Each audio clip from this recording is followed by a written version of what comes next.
I wish someone would have warned me about this before I went to this all black owned food vendor pop-up on Silver Star Road in the Pine Hills area of Orlando, Florida. With only 4 food vendors, I had one thing I never saw coming, and the name of the last tent definitely raised some eyebrows. But this first tent's dish had me dipping everything on my plate into its ultra savory and heavily seasoned garlic butter sauce. I got a huge seafood platter full of shrimp, blue crab, and snow crab, sweet corn, and potatoes. Add a squeeze of lime and everything just came alive. I mean, it was so good. This is Kay's Legacy Kitchen, a pop-up run by Chef Kennedy and her husband, and they are not playing around when it comes to seasoning. The flavors were so good that I definitely have to catch her again to try all of the other foods that she makes, and I thought it couldn't get any better than Kay's seafood platter until I tried something that I almost skipped when ordering. This dessert was light, fluffy, creamy, and rich with an almost cheesecake-like flavor. The softened cookies gave it this shortbread texture that mixed really well with the pudding and made it really difficult to stop eating. This banana pudding from Chef Kennedy was super flavorful and filling, but it awakened my sweet tooth to try some other sweet treats. But first, I had to go and revisit a guilty pleasure of mine.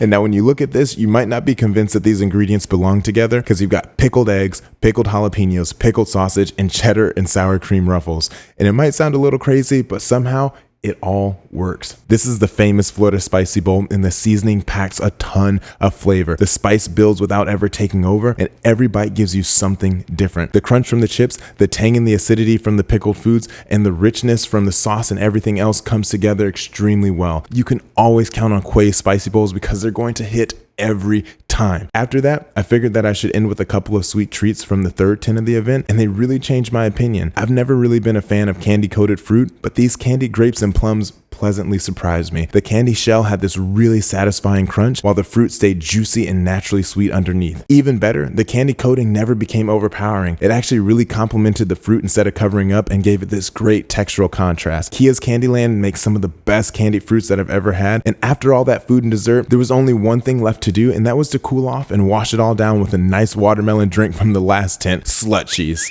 Don't sleep on these black-owned food vendors and pop-ups. You'll probably be like me and find some things that you really enjoy, and that's why